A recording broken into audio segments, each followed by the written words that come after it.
Hey Jenna, I'm doing well. We figured out the tech, we figured out the link we needed, and we're here and happy and ready to rock. I'm excited for that. Yeah, I'm excited for this next session on what to do right now to have the best year end in your nonprofit's history. That's what we all want to find out, right? So Michael is actually the director of client services and founding leader of Community Boost. So he has directed over thousands of campaigns for nonprofits. So he is a wealth of information, organizations, including Charity Water and Save the Children. So he knows uh, exactly what to do, right? He's an expert in the field. And so I just, yeah, give Michael a warm intro in the chat, welcome him, and I'm going to pass the mic to you, Mike. Wonderful. Thank you so much, Jenna, for that introduction. Hey everyone. Hope your summit and your event is going well so far. It's an absolute honor to be here. And we are closing in on year end to say the least. I hope if you're here focusing on fundraising, that your organization has already really got the wheels in motion to think through the game plan that you want to have as you get into December and like get into Giving Tuesday and all of that. But at the same time, I know that with limited resources, there's still likely some pockets of kind of areas of activation that we can go through. And so I do want to talk today, as Jenna mentioned, about what we can do right now to have the best year end in your organization's history. And, hopefully, like I said, at this point, this is going to be more like filling in the gaps for some of you of some of those areas that are still opportunities versus starting completely from scratch. But that said, let's go ahead and dive in. As Jenna mentioned, I am with Community Boost Consulting. We're a digital marketing agency that works exclusively with nonprofits. Or actually just last year, we served over 500 nonprofits directly, raised over $50 million in donation revenue online. We also have an event at Community Boost called the Nonprofit Marketing Summit, which some of you may have attended in the past, where we've got about 50,000 nonprofit leaders who attend that as well. And then we're a team of about 75. And today, I do want to just do a quick pulse check-in on giving like trends that we're kind of seeing across the space that I think many here are aware of, but it just kind of helps set the stage for this conversation that we're going to have, as well as trends around year end and things to just really keep in mind with the flow of year end. I then want to I want to take some space for all of us here to do a donation appeal audit. So think through our own organization's appeal. Is it really realistically as strong as it possibly could be? And so we'll take some time to do that. I want to talk through game planning or creative today as well, and making sure that we are set up for success on the creative front. Talking about testing and really spending some energy there, and then we should have some time for Q&A at the end. Um, and I likely, probably Jenna, if you can help with the Q&A, I probably won't be able to like be answering questions from the chat during, just with how my monitor setup is. Um, so Sure, that'll yeah, be all. I can help with that at the end. Cool. Cool, cool, cool. All right. And then Jenna mentioned this, but I am the director of client service here at Community Boost. I've been doing nonprofit digital marketing for about 8.5 years. I've had the pleasure of working with organizations all the way from like the more grassroots side of things in terms of fundraising, all the way up to like Save the Children, Charity Water, doing some consulting, doing some direct work as well, and really everything in between. So excited to kind of distill down some of the things that I've learned over the years with you today. So, um, I don't know if we have any polls queued up for this, but I do just want if everyone could just type into the chat really quick, for your organization, what do you expect for 2024 year-end results year over year? Are you expecting to see a large increase in revenue, just which is 15% or higher, kind of just a regular increase in revenue, so 4 to 14%, basically same flat year over year, really just maybe adjusting for inflation, so 0 to 3% increase, and then or a decrease or a large decrease in revenue year over year. Seeing a lot of some regular increases. Okay, awesome. A decrease, large increase. Okay. So that's, mostly, yeah, okay. So mostly either same or regular increase with some large and some decrease in there as well. That's great. Um, that actually does correspond to this acceleration report that Community Boost ran at the beginning of this year, where we basically survey 50,000 different organizations to really get data on what is the pulse of the sector and how things are feeling. So 45% of the organizations that we polled expect a moderate increase in revenue in 2024, as opposed to last year where the sentiment was a little bit lower. And then we also saw that nonprofits who were reporting that high revenue growth expectation. So those of you who wrote in the chat, you were expecting to see either like an increase or a large increase. We actually saw a direct correlation with investment in digital advertising. So organizations that responded, they were already using or planning to use digital channels like Meta ads, Google ads, YouTube ads, saw an increased likelihood to predict higher revenue growth as well. So I wish I could have chat with everyone here individually, but I'm curious to, like uh, oftentimes there are like plans in motion of like, we think we're going to do better this year because we're making this investment. And maybe it's not necessarily into digital channels. But yeah, would be curious. There's usually some kind of correlation there. And that's what we found in this acceleration report. But if we just look at, kind of a giving check-in retroactively, and I know it's crazy. We're already at Halloween. We're about to be in November, but just, and I know everyone here is aware too, but charitable giving was down last year on the year. And that trend of like seeing lower revenue, fewer donors was actually even more pronounced during year end last year. We saw the retention rates of donors decline. We also saw the total number of donors contributing to the average organization decline as well. And then we did see that organizations who increased their year-end donation revenue, the ones that we work with at Community Boost, did see higher average gift sizes from fewer total donors. So even honestly, like even the clients that we work with and they're able to like invest in a digital marketing partner, on average, not meaning every single one of them, but on average, we did see fewer total gifts, but we did see on average higher average gift size, which meant that overall revenue increased. But just interesting to see that like for the average organization, kind of the number of pool of donors is potentially getting smaller. And so looking at this year, we are actually seeing that total revenue is up so far year over year, while the number of donors that are contributing to that revenue continues to fall, right? So still seeing the trend of it's possible to raise more, but the number of people that we're raising from is going down, which is matching the continued decline in donor retention that organizations are seeing too. And so, of course, with an upcoming election, the chance of that continued decline in the number of gifts given is a real possibility. So, what does this mean for all of us on this call, right? I'm not trying to doomsday us, but I am trying to set the stage for like really taking some of this, the next things that we talk about here today seriously and to heart. And what it means for us is we need to understand the trends of year end, the flow of the season of giving and what that looks like. We need to understand how we can bolster our fundraising appeal, how we can build the best creative assets in our organization's history, engage audiences on a new channel, ideally test something new, starting right now. Like if you haven't already, to literally today, and then yes, that means right now.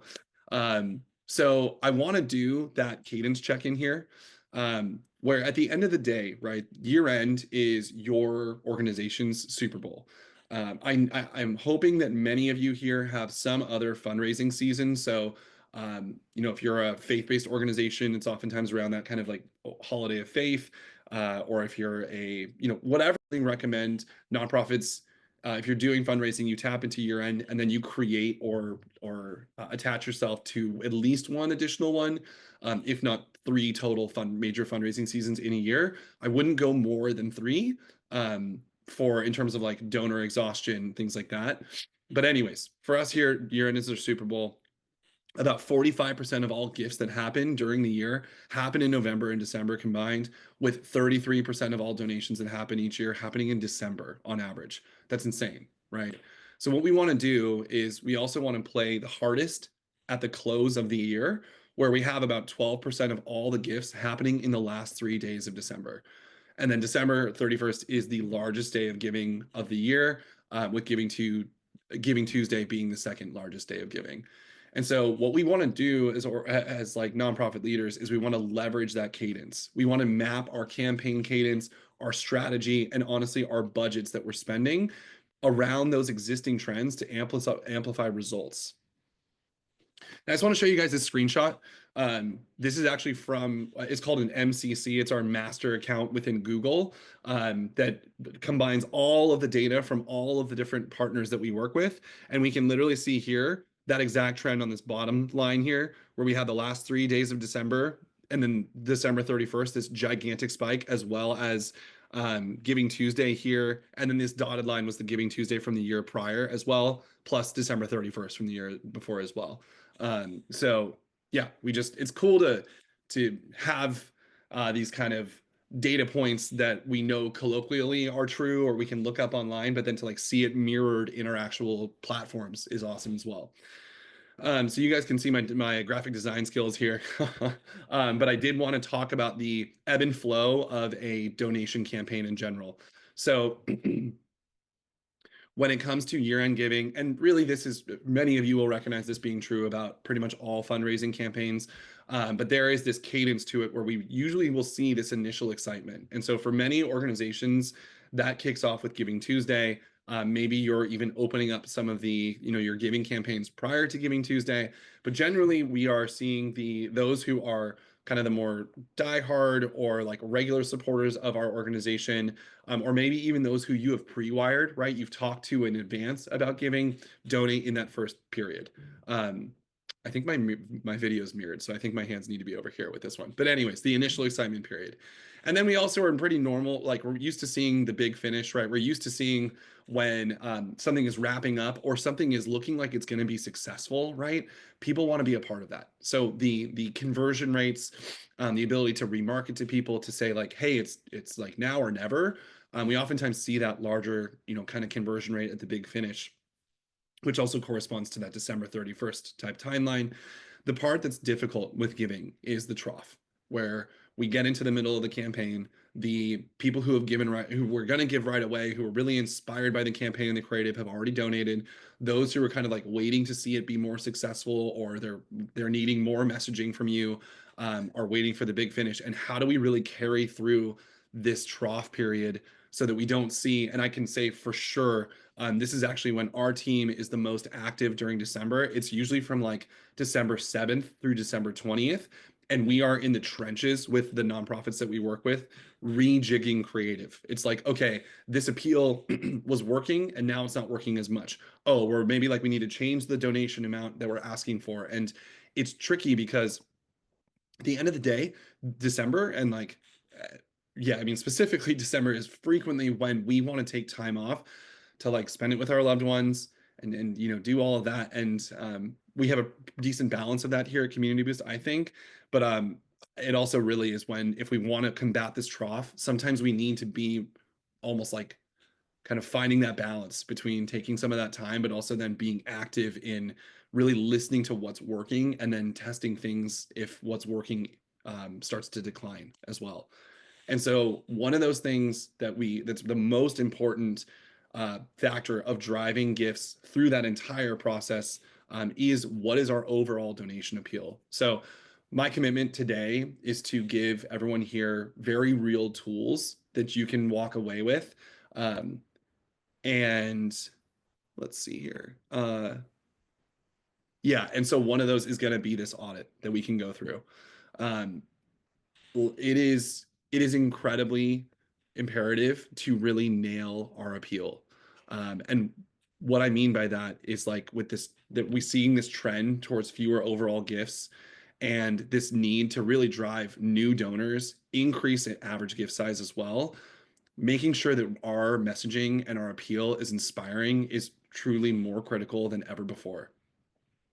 We should be auditing and really seeking to improve that core donation appeal at least on an annual basis, if not more frequently. And then we also need to be always filtering it through the lens of the different segments of donors we're interacting with or that we're looking to attract. And so highly recommend starting with kind of like this mentality first. We recently did a like a brand. Well, I'll give you guys the brand script in just a second here, but we did this kind of like brand script interview with the national campaign for the 4-day work weeks, which is kind of cool. And I like came up with this idea of the appeal should give you goosebumps. Like you, whatever your organization's appeal is, like your statement of impact of when you get like, here's why you should give, here's why you should donate to us, should like should literally give you chills, give you goosebumps. And honestly, if you're not touched, moved, and inspired by your own organization's donation narrative, that's a huge problem, right? We want you to take the time to edit or to recraft that core appeal now before aligning on anything else related to creative messaging or really just like spending time building stuff that's going to go out during year ends. Like go back to that drawing board to make sure you are incredibly moved and inspired by that. And so thinking through why people give, right? I mentioned in the trough section of a giving campaign, we will test out different um, different kinds of appeals. And that's because there's different types of reasons that motivate people to give ultimately. Of course, one of the most primary reasons is compassion and empathy. They feel a sense of like they feel emotionally connected for the people who are benefiting from the programming. Many of them too, there's more of like a personal belief in the cause, whether it's like aligning with their values, aligning with their beliefs. Um, and they kind of have this like natural affinity based on things that have happened in their life. And that's kind of similar to this personal connection, right? Which is like oftentimes people who've overcome a certain kind of challenge, whether that's a disease or otherwise. Um, and yeah, just don't need to read through all of these. We're all aware that there are different kind of like main reasons that people give. I think that one I want to highlight is that tax benefits can be way overplayed. I've worked with, some of the like I don't want to call any of them out because it's I guess not the coolest thing to do, but just some of the organizations that have like really, really, really large fundraising goals, big budgets, they I've seen them lean too hard into the tax benefits, which at the end of the day, definitely there are a fair amount of people who are giving from a tax perspective. Oftentimes too these days they're giving with crypto, they're giving with other ways, but like do not hinge your entire campaign on or your entire donation appeal on like it benefiting people from a tax perspective. The majority of your donors most likely are going to be giving from one of these other reasons. And especially with the doubling of the standard deduction a few years ago, it takes a lot of giving to reach any kind of like real major tax benefit for like the average person. Um, and of course, for literally everyone on this call, the main avenues that people are going to give through are going to be unique to you specifically. So even if it's you're looking at a donation appeal for a similar organization to yours, there are still going to be elements and things about your nonprofit specifically that are potentially going to touch, move, and inspire people even more, which makes kind of like R&Ding or like ripping off and duplicating another organization's donation appeal or like brand script. Um, not the, I don't know, it's like not completely fruitless, but it's also not something you can just duplicate. Like we always have to kind of run through our own narrative first. Um, and regardless of how you get there, donation appeals always need to focus on making the donor the hero of the story. And so we've, here at Community Boost, and honestly, like I kind of helped develop this framework for like doing an interview with your team about getting to what the donation appeal could or should look like and ultimately getting to a brand script here. And so Jenna, I believe we're sending these decks out afterwards, correct? So I don't have to, I can save Yes, some time here. yes, absolutely. Wonderful. Okay, cool. So Jenna and the CauseVox team are going to send out all these decks. So I'm not going to go through all of these questions, but just know these are the literal questions that you will want to walk through with your team. Highly recommend unless you're like Michael, I got the goosebumps down. Our donation appeal, our donation narrative is solid. If you're wanting to revisit that before year end, use these questions to go through and to like sort of set up this next section, which is the brand script. And so this is, I definitely got a shout out Story Brand. This is the brand script is something like tried and true for them. We have adopted it and sort of shifted it towards focus on donation appeal, which is theirs is often focused on more like for-profit type of things. But yeah, basically it's like here at, our organization, we want you to see what the aspirational goal is for your nonprofit come to life in the world. Yeah, and again, with just keeping an eye on time and knowing how much more is in this presentation, I'm going to go forward, but all of these plug from this previous page, right? It's like all of these have kind of a category, and you literally just plug and chug after your interview to create this brand script that is this narrative. It's like this, like, why would someone donate to you? What is it going to solve in the world? What does it create for them? What happens if they don't give? Um, and just use this as kind of that keystone, that cornerstone for helping guide your creative messaging, your segmented appeals. So yeah, really want to always, whenever I run any kind of presentation, I think it's so important to give like very actionable, real things. Here's an example, like I mentioned, the national campaign for the 4-day work week. Hopefully they are successful. Hopefully we're successful together and get that going. But you can see this example brand script um, afterwards as well, just to kind of get a sense of what the interview then created in terms of the script. And so let's talk a little bit about, now you've got your brand script, you've got your donation appeal super dialed, you feel great about it. Let's talk now about how we actually want to think about our creative. So getting clear on the need for any kind of new creative, which could be messaging, it could be copy, it could be imagery, video, right now is going to set you up for success. I think by the end of October, we've kind of gotten to the point where like if you don't have a plan for how you're going to get some of this new creative, especially with some of our limited resources, it's going to be tricky. So if stuff in this section applies to you, like I really hope you're jumping in and doing it truthfully this week, like Thursday and Friday. But then, ideally we want to find ourselves spending more time assessing and tweaking during the campaign. So the campaign is live, we're in the middle of year end. We ideally are swapping in new messaging, we're swapping in images we already have versus worrying about creating new things. We want to have backup options ready to go as much as we can.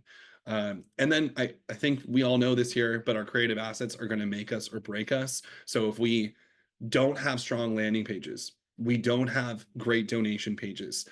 Obviously, any kind of advertising that is out there that is letting existing supporters and or new potential supporters know about what we're doing, and then of course our email campaigns too, like all of those ideally are as dialed in as you can have them be.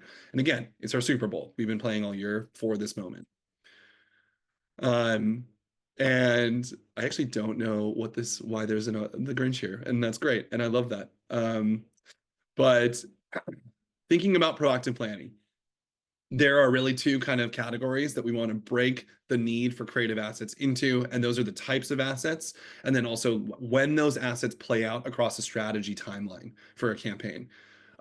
So I think most of us are already thinking of a lot of these in terms of the primary asset types. There are email marketing campaigns, they kind of fall under their own category. And then there's advertising, which is both print, so non-digital, and then of course digital. So anything from direct mail to like all of these different types of advertising based on what your organization's marketing mix is. I know there's probably some nonprofits on here that don't have the budget or the resources or any like the partners even to do all of these different things. But if you're participating in any of these channels, you got to have these thought of and ready in advance. And then landing pages, ideally that introduce your campaign and your nonprofit. You guys, I really want to make a point here. Landing pages are different than donation campaign pages, or excuse me, than donation pages. For someone who has never heard of your organization before, ideally we have some kind of page that warms them up, that is a place for them to learn about your impact, that still does gently nudge them and ask them for a gift. But the first thing that they see is not make a donation. It's like, yo, I literally don't know you yet. I'm like, we're not there in the relationship yet. And honestly, a landing page that is more informational can also at times be a great reintroduction for an existing supporter to not feel to like give them the option of clicking through to make that donation themselves. But then, of course, we also need to have very strong donation pages, and whether whatever software, like whatever your software really allows for, whether that's modals, pages themselves, those as segmented as they can be to the different types of appeals that you're making. Best in class is major donors are seeing like a certain kind of donation appeal and page that is directed at them making larger gifts. lapsed donors, etc. I know from a resource perspective, oftentimes we're kind of forced to just have one. That's okay too. Um, but let's talk through the timeline of this. So we at Community Boost think of the pre-wire phase, which is basically um, pre-wire and gratitude, which is where we are acknowledging, we're thanking, and we are inspiring existing supporters and audiences with thank you messages exclusively. So those are going out to people who have previously supported us in the past, either with a gift or even just users who are um, like following us on social or part of our email list and open them even like once a year. It's like, hey, you're part of this community. Even if you don't give, just thank you. Thank you so much for caring about what we do. And we find tremendous success with these gratitude campaigns because when was the last time any of us on this webinar or at this event um, saw an ad that didn't ask us to do anything and just thanked us for being who we are and for participating in something? So we're huge fans of the gratitude phase. And then we also are doing what's called pre-wiring. So we're reaching out and we're sharing our mission and impact with new users across a variety of platforms to get them ready for the year-end campaign appeals. And then as we get closer to Giving Tuesday, we kind of shift the pre-wire to letting everyone know, both existing supporters and any potential new ones that are warming up to us, like what we're doing for Giving Tuesday at that organization, and to save the date, to etc. Or if your organization is doing something different, maybe you're giving back on Giving Tuesday, which is a trend that we've seen a lot of this year. Whatever it is, you want to use that pre-wire campaign to get people ready for Giving Tuesday. I wanted to include some examples of actual, this is in this case, this is social ads that we've used for gratitude. And so just to read the Souls for Souls one here, 95% of students reported an increase in confidence with their new shoes. Thank you for spreading confidence and joy this past year. Thank you so much. No button, right? Like sometimes we'll have a little bit of a button if there's a page that goes deeper into gratitude, but it's literally just, it's an actual ad that we're spending ad budget for to put in front of people. And look at this engagement, 173 shares, 4.4 thousand reactions. It's just like, these campaigns generate so much good faith. And what's wild is at times we'll even see a return from these campaigns, people then going through and making a donation, even though we're literally not asking for it, purely because we're thanking them. Which, don't get it. I don't want it to get confused. That's not the point of why we run these campaigns. But if you do run one of these and you see that, know that it's actually pretty common. And then we actually get into the full December Giving Tuesday, and kind of that potential trough. This is really kicking off what we've been building up all year to. We're continuing our outreach to those who are outside our community and audience. And then that's where we want to have the backup creative ready for the trough period. And that is also this period where we're learning lessons. So we are trying different kinds of appeals. We're testing different imagery. Our messaging has a little bit of variety. Maybe you're A/B testing emails to see which ones get the best response. And here's just again some examples of like different kinds of appeals. So this is the Cancer Research Institute, and these were all running concurrently at the same time. More of an emotional appeal, more of a logical appeal with like the scientists who were there doing the research, and then purely like graphic based as well, and the copy to kind of match that. So you can check these out more as we send the deck out.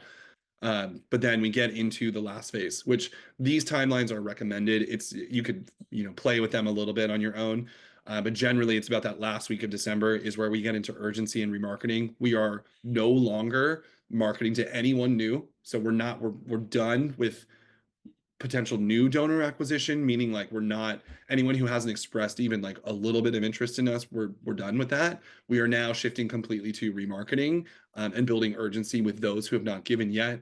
You can also play around with the idea of if someone donated maybe mid-November, of crafting a specific appeal to them, asking them to again thanking them again, but then asking them if they would be open to considering making a second gift. But this is where we want to just, it's ironic, all right, because this is oftentimes when it's like post holidays for some people, pre New Year's, where I'll say it, like some of our clients are kind of checked out. Luckily, at Community Boost we're not, so they have the benefit of working with us. But I would just, it's crazy to me that sometimes this is where the most money gets raised during year end. And then also it's just like when we see sometimes the least activity from the nonprofits we work with. So you want to be playing full out here if you can. And then just here's some examples of those like urgency ads and how we structure those for some of our clients. Um, and as much as you can, I really don't want to go deep into this because we could do a whole session on segmenting alone. But ideally, your appeal should be as individualized as possible. So as much as we can do that with email, as much as we can do it with advertising, um, you can literally upload lists into these advertising platforms. So people that have, you pull it out of your CRM or wherever you have this, and it's like people that have given from this amount to this amount, we're going to talk to them a certain way through this ad campaign and through this email campaign. And if anyone on our team calls them, etc., just as organized as you can be with that, you truly will see greater return and higher average gift size, as we were talking about earlier, from your supporters. And then it's possible to do it on the landing page and donation pages, but I know from a resource perspective that can be more difficult. Um, and I think from a time perspective, I'm going to have to sort of fly through this. But again, we're setting out the deck. Want to have everyone here walk away with like just multiple things that you can directly implement. So there is a blueprint that we've developed for creating highly converting donation landing pages. I really recommend, if you don't have a year-end campaign landing page, you're starting this week or early next week using this blueprint so that you can have the best version of that. Um, First and foremost, we want a main above the fold section. So we're going to use some kind of hero, and this example is from Souls for Souls. We're going to ideally use a hero image that is left or right justified, so it's not taking up the middle of the screen. Um, and then we're going to have a headline and sub headline that are very legible, easy to read. The campaign name, if you have one, you don't have to have a year-end theme at all, but if you choose to have one, the name is there.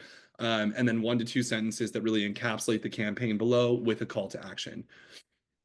Then we want to frame the problem. So, like, why is this an issue, right? So, again, we're thinking about potentially people that don't know your organization coming to this page.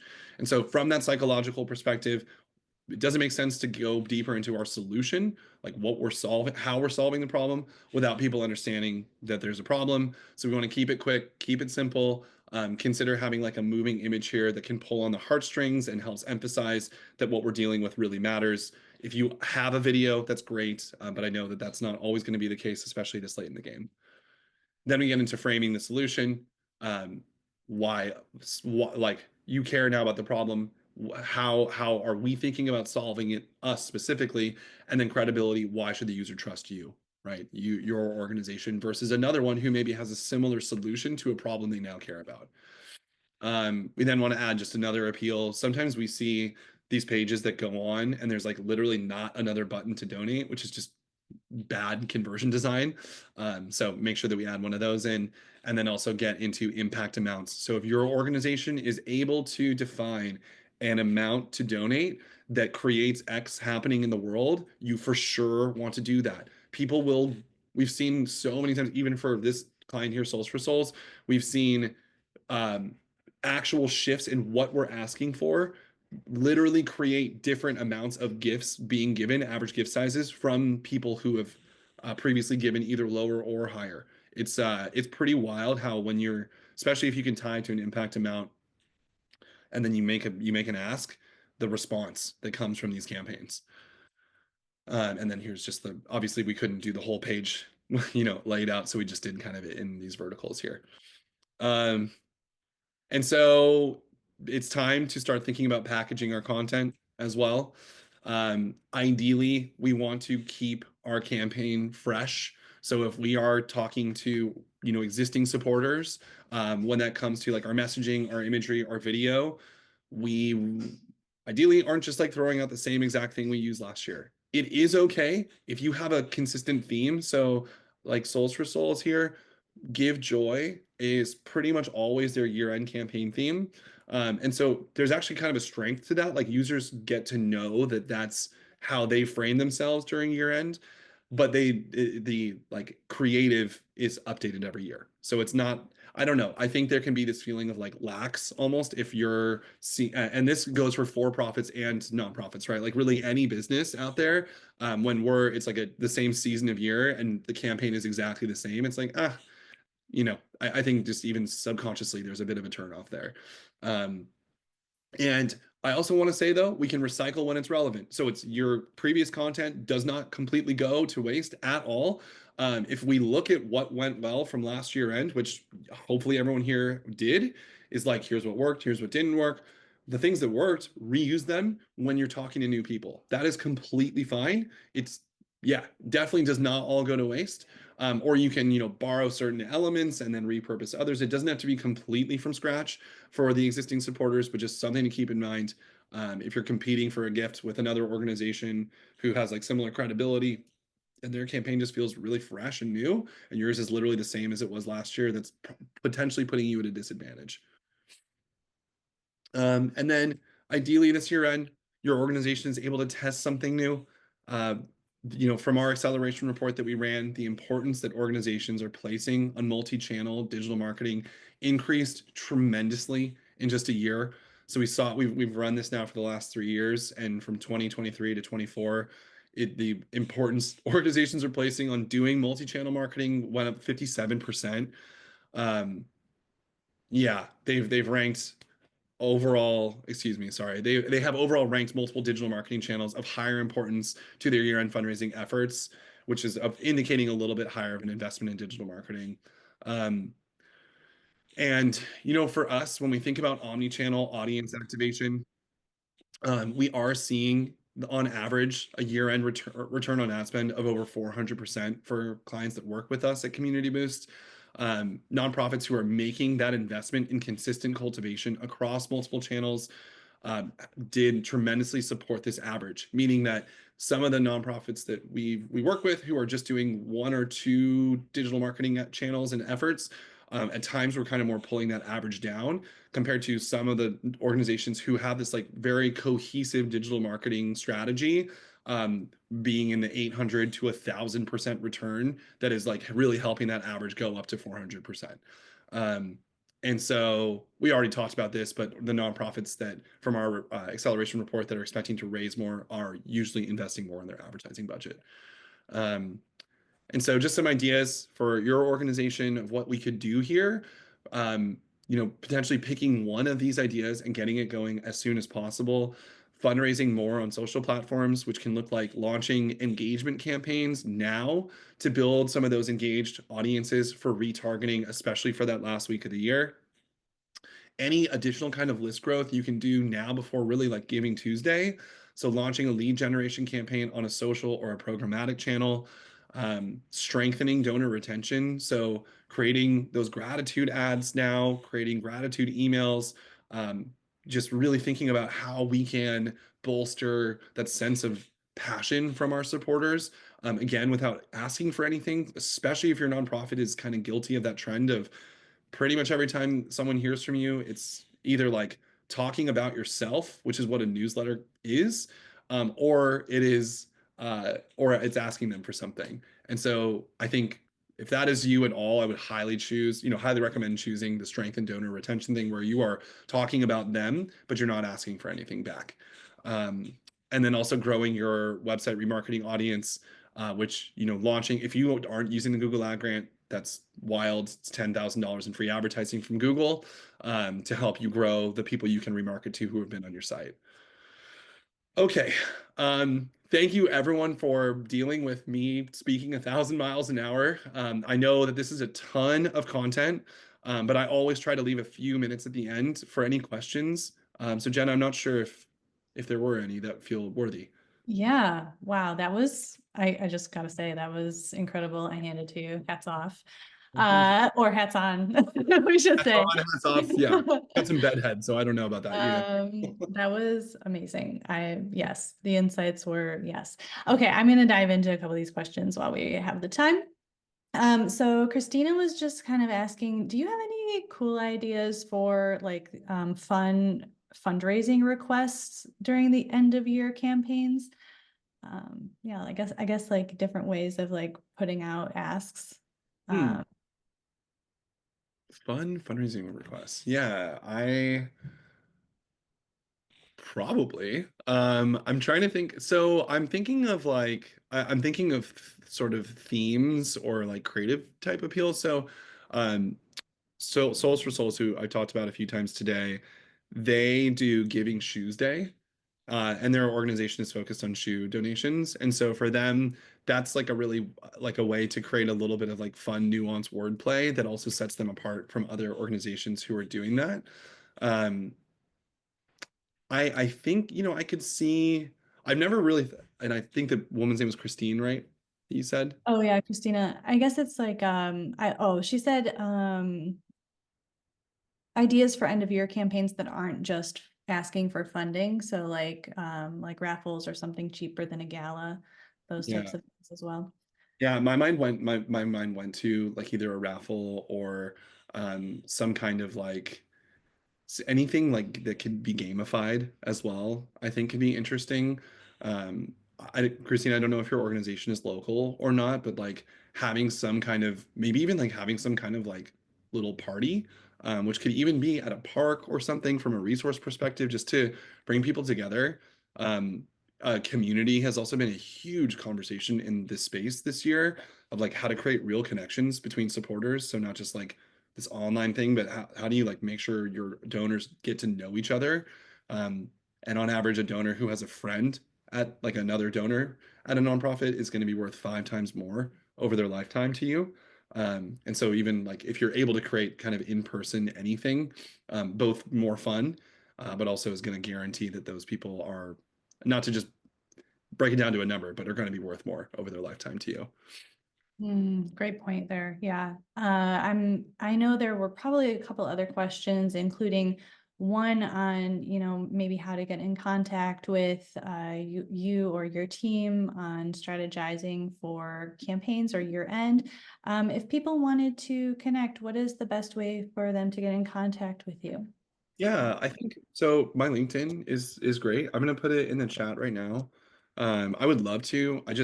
I absolutely love this is like my biggest passion. So yeah, I would even if it's just to chat, I would be super happy to connect with anyone here. And I don't know, Jen, if it's possible to send that out along with like the deck when it's time.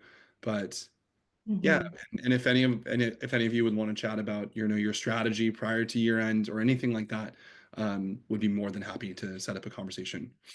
Awesome. Well, this has been very valuable to me and our community. So I really do appreciate your time. Thank you for being with us today, Michael. Jen, it's such a pleasure. Thank you so much for having me.